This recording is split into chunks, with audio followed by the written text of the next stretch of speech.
But the hard salary cap has led to this era of hockey where I don't think any point in NHL history would have more parity in the league than we do now.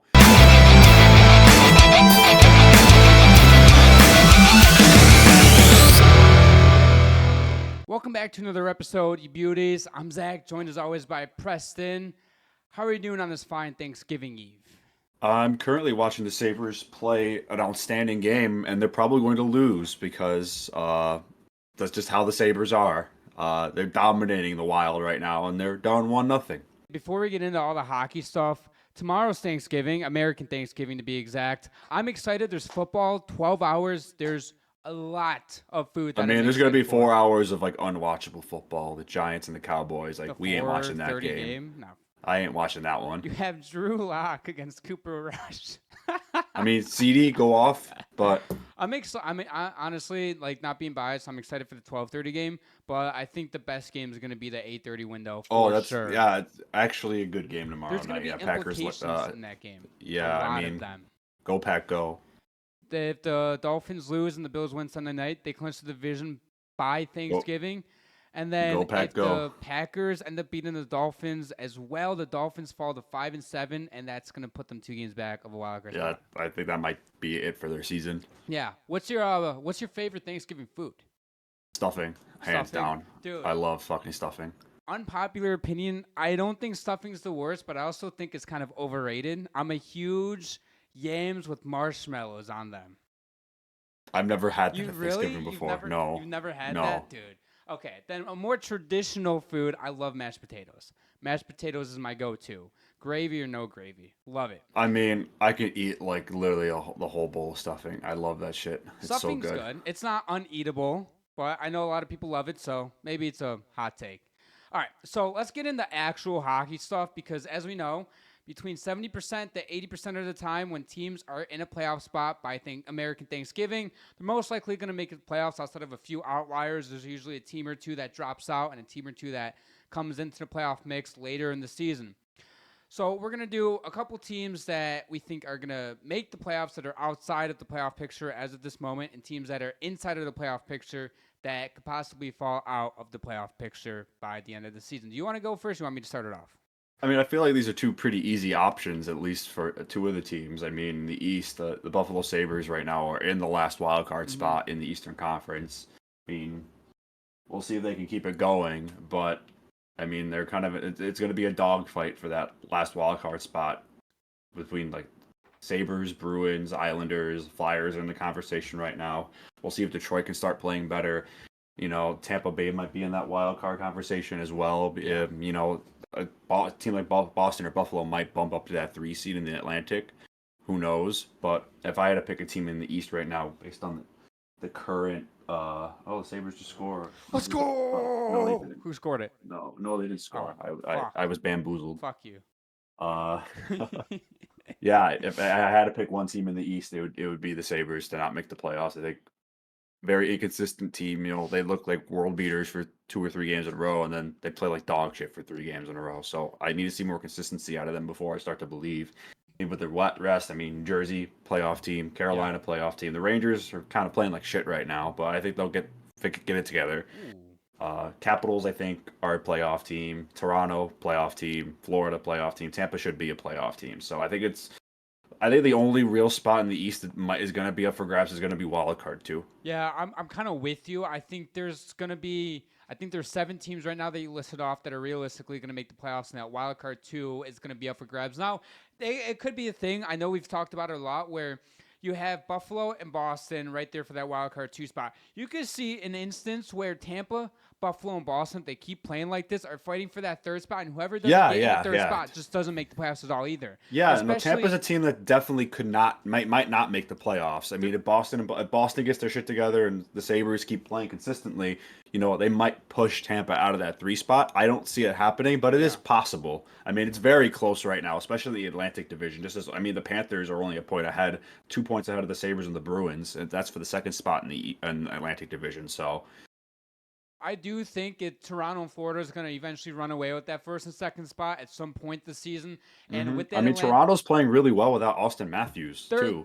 I'm pretty sure they're what 8-2 without him or something like that. Crazy. Yeah, I mean they're on a 4-game winning streak right now. Though they've looked really good without Good, Austin good Matthews. I news for mean, and then they're Toronto. just gonna be better when he comes back. Good news for him, for Toronto. He is practicing again, so he should be back soon. Toronto looks like the team to beat in the East, if I'm being honest with you. Do I think they are? No, because it's Thanksgiving. I think Florida still is. But I Yeah, I mean, mean, I think the case is when you have the defending Stanley Cup champion in that conference, you gotta until the King is beaten, they're the team to beat, in my opinion. 100%. Even if they go into the playoffs as like the wild card two, for example, they're still the team to beat. They just came off a cup, Yeah, whatever. they're the defending Stanley Cup champions. They've been the two Stanley Cup finals in a row. They made the first one as an 8 seed, Yep. so you can never doubt that team. And like I said, until you beat them, they're the team to beat. I'm excited for the East playoff race, man. Just looking at it, like you have teams from the Rangers all the way down in the standings to Ottawa, even like that can all. Okay, I think there's the Flyers. I think will drop out. The Blue Jackets, I think, will eventually drop off. Although the Blue Jackets have won 3 straight games to get them back to 500, I think the Red Wings and Senators and Islanders are gonna just keep hovering around with Buffalo and Boston.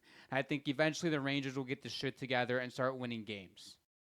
I mean, while we're talking about the Rangers, do you just want to bring up real quick the rumors going around that they're shopping Chris Kreider and That's crazy. what's Trocheck? Jacob Trouba? Oh, Trouba. Okay. I mean, I feel like Kreider would be the more tradable player right now. I know he's injured, but he's a proven goal scorer in this league. He's a gritty player. I think he'll bring a lot to a team. It's just, what are they looking to get for him? Are they look? I'm assuming they want a roster player to replace him because I think part of this is they want to shake things up because they're not really playing great right now, and another is they need to start clearing cap space for Igor Shesterkin. Yes, sir. How many? Do you know off the top of your head how many years he has left on his contract, I Kreider? believe Kreider has a year left after, so 2 years including this year. Okay, Let me well, double. I can I mean double that's check not bad. that real I've quick. seen some Rangers fans mock trades that are absolutely horrendous. Oh, I don't. sorry. He has 2 years left on his contract after this season. Then Okay. Jacob Trouba has one more year left. I think Okay. Trouba will be the harder guy to trade, though. I think he has one more after this season. Trouba, Yes. yes. Okay. The thing with Truba is that I don't think necessarily he's a bad player. I don't think he's the No. villain like how Rangers fans make him out to be.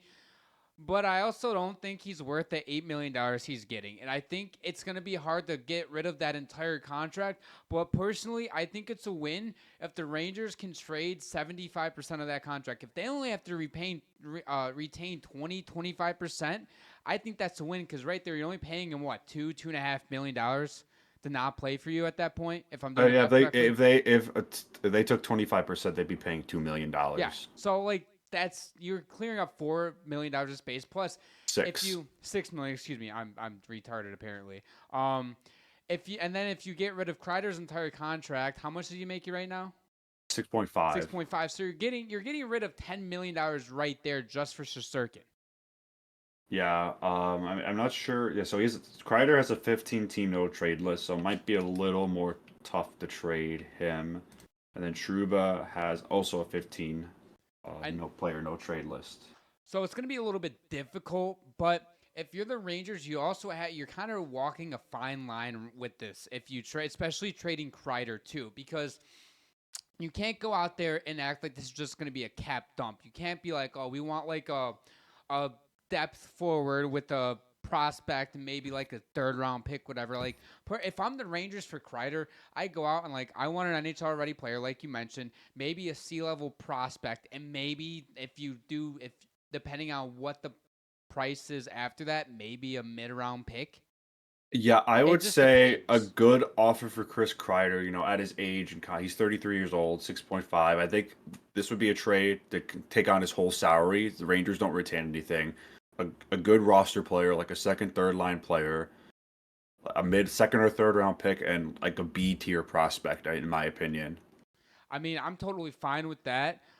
If neither of them are traded close to the deadline, I'm kind of excited to go through and like see what I can come up with mock trades for multiple teams that need a guy like that, especially Kreider because Kreider has shown he can score goals, 30, 40 goal goal scorer.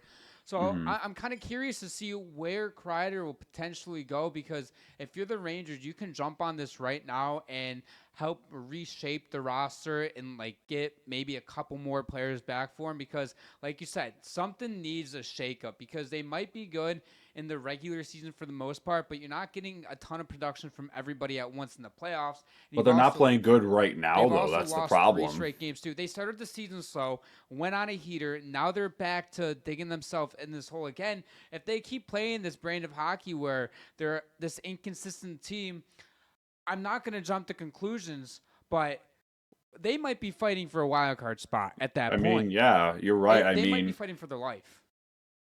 right now, if I had to pick a team in the Metro Division, I think is the best team in that division, I'd have to say the Carolina Hurricanes.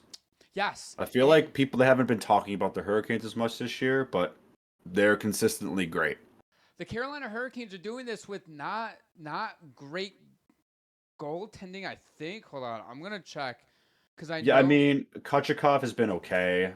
Spencer Martin's only played 6 games. Frederick Anderson's been out for a while. Frederick Anderson was good in the games he played, 941 save percentage, but he only played 4 games. Yeah, I So, mean, Kochekov Ketchikov. is the Kochekov, whatever Kochekov, I Yeah, don't know how to say it. He's been good, but I mean, just looking at Martin Necas is having a monster season, 35 dude, he's points. so good. He was on the trade block this summer too, which is insane. I'm dude. I know he only signed like a 2-year bridge deal, $6.5 million. He's right now looking worth like a $10 million player minimum. At Yeah, minimum, right now, he's honestly probably more, probably 11 or 12. yeah, and That's Jeff still, Jarvis has missed a good amount of games. He's just coming back in the lineup too. yeah. So, I feel like this is a very under the radar good Hurricanes team. I feel like we've been so used to them being great the last few seasons that we don't really talk about them as much, but they're they're looking really good as I'm usual. I'm telling you, right now, I think the East is wide open for a team like Carolina or Toronto to really get over that hump. And if Carolina goes out and acquires a freaking goaltender, especially if Anderson's going to be out for as long as he was last season, go out and acquire a goaltender, be your have Ketchikov be your backup. I'm just saying the team might be the best in the Eastern Conference when it comes to the playoffs. Like if the Hurricanes can somehow snag right now by points percentage, they are the first team in the Metro Division, except the Devils have played 3 more games than them at the Hmm. moment. And the Devils are So good too. They still have a decent chance, I they're think, to win great. this division. I think they have a decent shot too. They just have to go on a little bit of a run like they have been. I mean, they won 3 straight games. They're at a plus 22 goal differential. It's I amazing think what happens when you have a competent goaltender. yes, they actually look like a competent team for once. I think that Metro, the top three, they're pretty all right. And then you move on to the Western Conference. This is where things can get a little bit tricky because you have. I know that we've talked about the East being all tight and everything, and it's gonna be back and forth all season. The Pacific in particular, I think will be like that. I think there will be a lot of flip flopping between the second and third spot. Right now, you have Calgary in the second spot at 27 points. You have Hmm. Vancouver at 25 points in 20 games. They're better than Calgary in terms of points percentage. But then you go down, and LA's at 25. They're tied with Vancouver, but they have a 568 points percentage compared to Vancouver's 625. And then Colorado and Edmonton, I think, are the two teams. Right now, Colorado's in the playoff spot, tied with Edmonton. But I think Edmonton has a really, really, really good shot at knocking out either Calgary or Vancouver. And Seattle's right in there too. They're only a point behind the Oilers And then and two Utah behind the and Kings. St. Louis are only 3 points out at the moment. Utah's So not in the Pacific Division. oh, sorry. I was looking at the wild card. That's my bad. Yeah, I mean Seattle. I mean, I've said it in the preseason. I think Seattle has a chance to get that third spot. I don't think they are. I think they'll still be fifth. But I mean, looking at that entire Pacific Division, I don't see a way that Calgary keeps up what they're doing. Dustin Wolf right now is my Calder favorite to win the entire thing. I think he should be in more talks. I know Michkov's doing his thing. Stankoven and Celebrini had 2 goals the other night. But I think Dustin Wolf right now, this team will go however far this team takes. Dustin Wolf takes this team. I think Vancouver has the good shot of falling out, I considering mean, that. I think the big surprise outside of Calgary in the Pacific Division is Vegas. I mean, I think we all Really, had them pegged as like a wild card team. I I didn't have them like yeah, leading the division. I I think so. I'm gonna double check that for us. I mean, I think I had Edmonton. I think we all had Edmonton winning the Yeah, we Pacific. all had Edmonton first. Um, yeah, so I'm gonna start with you first. Yeah, you had Edmonton, Vancouver, LA, then Vegas is a wild card team. Then you had Seattle fifth and Calgary sixth. Hmm. And then myself, I had Edmonton, Vegas, Vancouver, and then I had LA and Seattle. And I had Calgary eighth. That's right. I had LA fourth, Seattle fifth, Calgary eighth. I didn't have a wild card team coming I out mean, of you were the. like a professional Calgary Flames I'm hater in the sorry. offseason. You I'm had them sorry. You're like gonna dead keep bringing last in that the up all league. season. I know. I mean, it was a stupid take. They're not the Yeah, worst but team in the league. I thought they were gonna be horrible. I didn't realize Dustin Wolf was like actually like gonna carry this team. You know, it's okay. You can apologize to them. I've You apologized about 6 times, so here I you am. weren't familiar with their game. It's okay. Yeah, It they're happens. gonna finish with 27 points after 82 games. Just kidding. I don't. Yeah. I'm gonna stop hating. I think they'll finish with like realistically 80 to 84 points. I mean, we've been waiting for them to fall off, and they haven't. What if this is There's- what if this is kind of like a Vancouver thing like last season? Like last season, everybody's waiting for Vancouver to fall off, and then Calgary, and then they just kept riding the wave. Maybe Calgary does the same thing. Yeah, I don't know about that. I mean, if I did have to pick a team in the Pacific, I mean, I would probably pick Calgary to kind of fall out of there, and like I'd love for them to prove me wrong. They've been proving us wrong all season so far. Yeah. I mean, the Central Division, like, that's where the heat is in the Western Conference right now. You got Winnipeg kind of running away with the thing right now. I mean, Minnesota is keeping somewhat of a pace. I mean, It's hard. Winnipeg's only lost 4 games. They've looked dominant. They have a plus 37 goal differential, which I believe is the best in the league It by a is. pretty good margin. Yeah, I think by 10. No, by I mean, 8. Dallas, we'll be right up there. Yeah, it's the West, especially the Centrals. I think the West is the conference that I think will lift the Stanley Cup this year. I'm calling it now. Dude, the West looks so good. Like Colorado right now is 2 points behind Dallas for that third spot. I mean, Colorado got their ass kicked the other Who'd night. Who'd they play? I don't No, remember, they played but Tampa. That's right. They played Tampa. yeah, they They got lost 8-1. annihilated. Yes, because I know Georgiev has not played good this season. He got placed on IR. So I don't know who played goalie for them. Colorado is the one team that needs a goaltender like bad. Like if they had a competent goaltender, I think Colorado would be one of the teams to beat in the West. Their other goalies are Justice Anuman and Yep. Trent Miner. Never even heard of them. I've heard of Anunen mainly because we've only talked about Colorado. That's when I figured out who he was. Well, and I've he never is heard the his other save percentage is .001 better than Georgiev's right now. guy. Okay, so there's the same goaltender at this point. Wow. I mean, the thing with Colorado is I think everyone in the league knows they need a goalie, and I think teams would kind of be hesitant to trade them a goalie. Like, why Yeah. would we help you? Yeah, I mean, But I mean, how many goalies are even realistically going to be available at the deadline? especially teams in the Western Conference too. I love Blackwood. I think Colorado, if they haven't already, which they'd be dumb not to, inquire on Mackenzie Blackwood ASAP. John Gibson. I mean, I think the asking price though is going to be ridiculous. I know the asking price is going to be ridiculous, but if you have the roster that you have now and fully healthy, they have one of the best rosters in the league. Like you can go out if you get a goaltender of Blackwood's caliber, you've turned yourself into a top threat in the East instead of a wild card team to a central third team potentially. Like I get McCarr and McKinnon and Rantanen are playing out of their minds, but they can only take you so far. I know they're the best players in the entire world. Kale McCarr is easily the best defenseman right now on pace to put up 110 plus points. Hear me out. Crazy idea No. here. This is stupid. What are we doing? I Go ahead. don't even know why I'm saying this. Go ahead.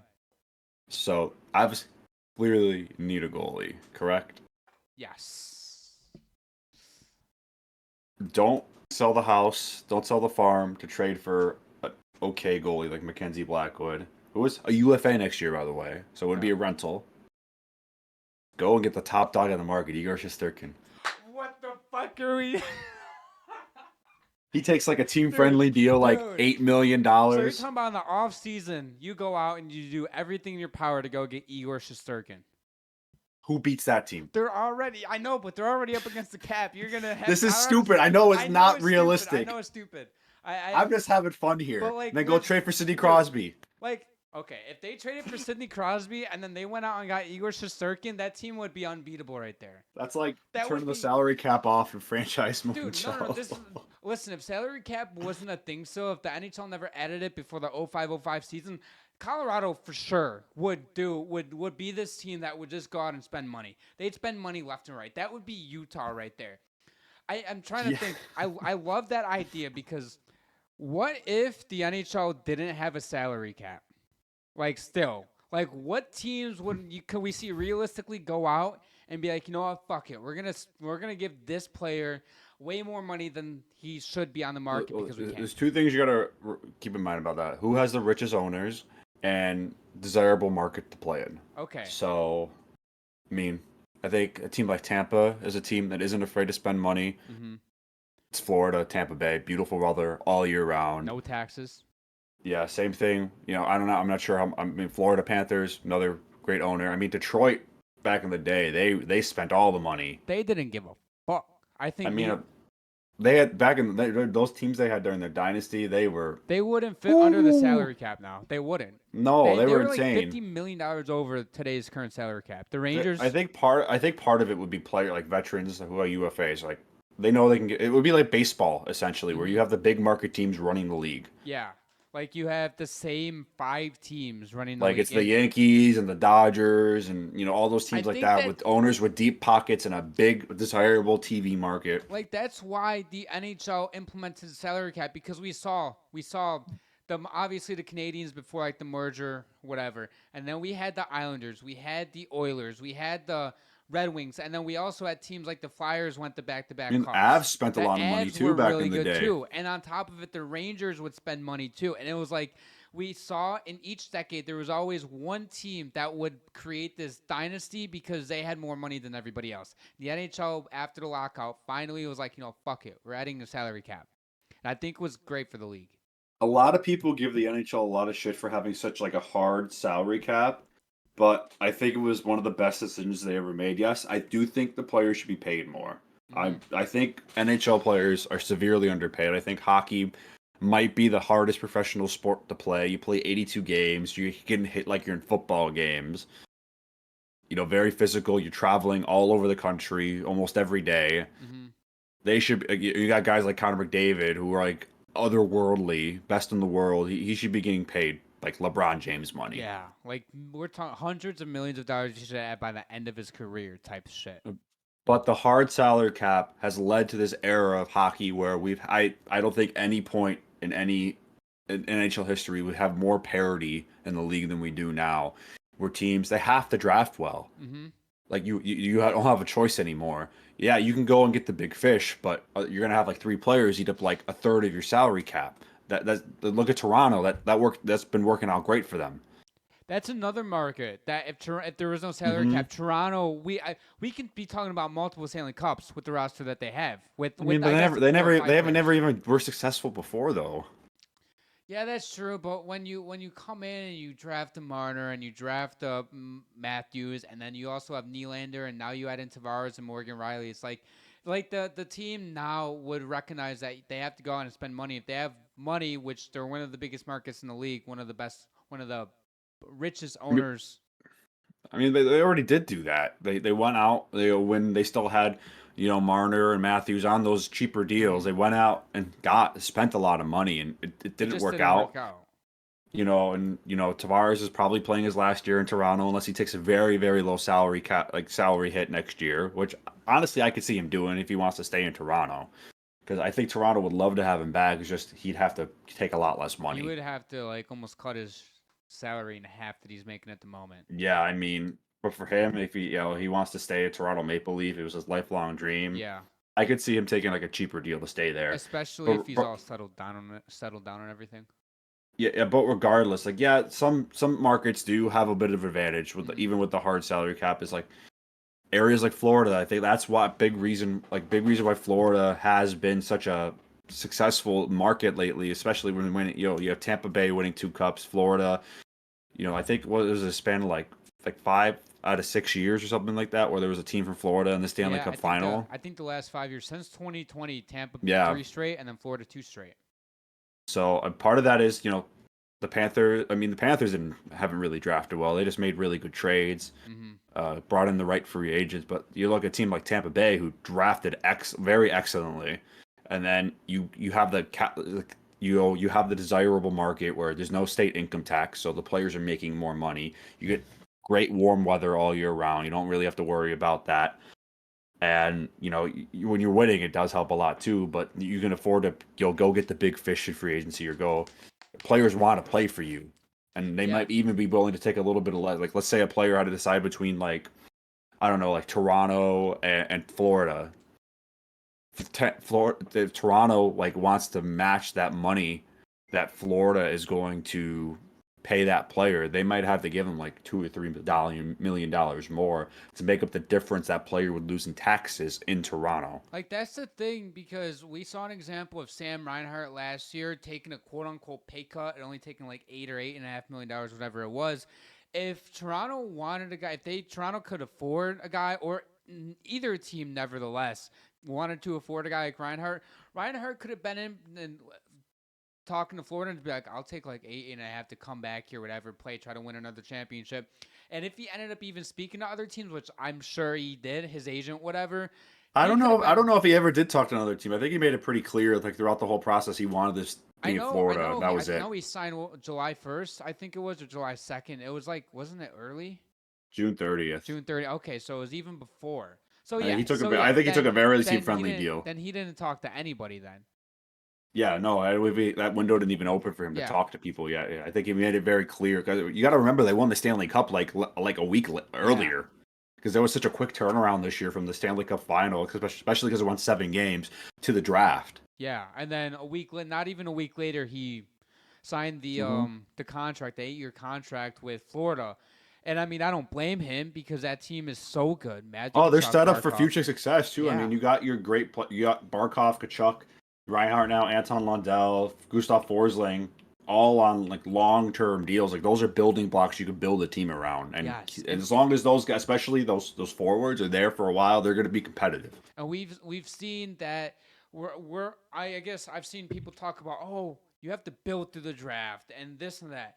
You It is don't still important. It is you still do important. have to draft well, but you also have to capitalize on understanding that when it's time to trade those draft picks, or when it's time to trade those players that you drafted for NHL ready talent, and Florida did that well, Vegas did that well, and then we saw Tampa draft their core, and then they went out and everybody else that they drafted, or draft picks, they went out and they traded for other assets that can help finish the foundation, I guess, finish the players around their foundation and around their core of Stamkos, Kucherov, Vasilevsky, Hedman, etc. You guys get the point, Braden. Point. Like, there's Well, I will other say that the ways. Panthers don't have a first, second, or third round pick this Exactly, year. because So, if you're a contender, you shouldn't care about draft picks, especially if you're in Florida shoes. Like, I fuck them mean, and picks. there are four players on the Florida Panthers right now that they have drafted. I want you to see if you can guess them. Okay. Aaron Ekblad's one. Yep. How many players is four? Yeah. So three more. Am I allowed to look at their roster or no? No. No. You should get at least two of them, maybe a third. I'd be Barkov shocked if you got the was. fourth one. Yeah, Barkov was drafted. Very good pick. Um, who else? So there's they lost Los Serene, and I don't think he was drafted by them anyways. Um, Forsling wasn't. No. Nope. Obviously Kachuk wasn't. Reinhardt wasn't. That was a waivers claim, Gustav Forsling, which is Yeah, insane. that's crazy. From So Carolina, I think too, right? Yeah, it was Spencer Knight they drafted. I believe he was a Oh first my round god, I pick. forgot Spencer Knight. Oh my god, yeah, he was. He was like this goaltender that was And supposed to be then the next big thing. Wait, Mackie Samzakevich. yeah, I wouldn't have gotten that. Spencer Knight, I'm dumbfounded that I didn't get him. I But forgot. still, like, that even does prove that you still have to draft well, because do they win the Stanley Cup last year without Alexander Barkov? No, Nope. they don't. Nope, they don't. He shut down Connor McDavid for most of the finals. But just getting back to my point, like, I'm glad the salaries cap's going up a little bit, like going up a good amount this next season, so players can start to get paid. Yeah. And you got to also remember that's going to change the landscape of free agency. So, like, was it going up to 92 next year? Yeah, 92.5, and Gary Bettman thinks that it might even be higher than that. Because apparently the NHL is making some of the best money it's ever have in its So it's history. going up by almost $5 million. Minimum, yeah. So that's going to open up spending for some Yes. teams where you have a team that might is up against the salary cap, like Colorado, who might be able to go and get a big fish in free agency. Might have the extra $2 to $3 million to spend, which is huge Yeah. for all these teams and players. I'm happy. I'm excited that the salary cap is going to keep going up because the players deserve it. The players deserve to get paid the extra million or $2 million, especially if you want to go to a team that's in a tax-heavy state like California, for example, or even maybe New York. So, I think I'm the worst taxed area in the NHL markets is I think it's Montreal. Montreal is that bad? Did not know that. Yeah. I did not I know mean, that Canadian actually. taxes are different. I mean, it does help a little bit. I believe the players get paid in American dollars. Um, I I don't know on that. Yeah, Um, I think they do. I think they do because I remember I think so, somebody brought it up in a comment section in an episode a couple months ago when we were talking about it. which is a good thing because I think it would then be even harder to lure some uh, players to Canadian teams, Oh which I yeah. think is already a bit of a challenge. Hmm. If they're going to pay in Canadian currency, that's worth a good amount less right now than the American dollar. So then they're Yeah. paying more for everything too. Yeah. I'm gonna I'm gonna look up to see how much less it is now that we're on the topic. It's a it's a good amount. That's why a lot of Canadians come over here to Buffalo to shop because the prices are just genuinely cheaper. Um. Yeah. So okay. So according to what I just searched up, so if you so it doesn't look like massive difference, but so conversion rate. So if you're making 68, that has to be wrong. No, that's November 3rd of this year. So if you're making $68,400 in Canadian dollars, it's equal to 50,348 in US dollars. Mm-hmm. It's a considerable difference. So Yeah. like taking it to like $8 million player, Yep. that's almost $3 million less in American dollars. Yep. So it's a good thing that they're all getting paid the same. I think it'd be a little bit unfair, to be honest with you. It'd be Oh stupid. yeah, it would It would be be a stupid. huge challenge for Yeah. Canadian teams to sign, especially like in Winnipeg or Edmonton. I mean, Hmm. Edmonton has Connor McDavid, so that helps a little bit. But like typically, like especially outside, I would say outside of Toronto, Montreal, maybe Vancouver, it's tough for teams to attract talent out there Yeah. unless they have a star player. Yeah, for sure. That's going to end it for today's episode. If you guys enjoy all of our content, all of our socials are down below as well as the subscribe button. If you guys are listening on Apple and Spotify, go over to our YouTube for more exclusive content. We'll see you guys in our next episode.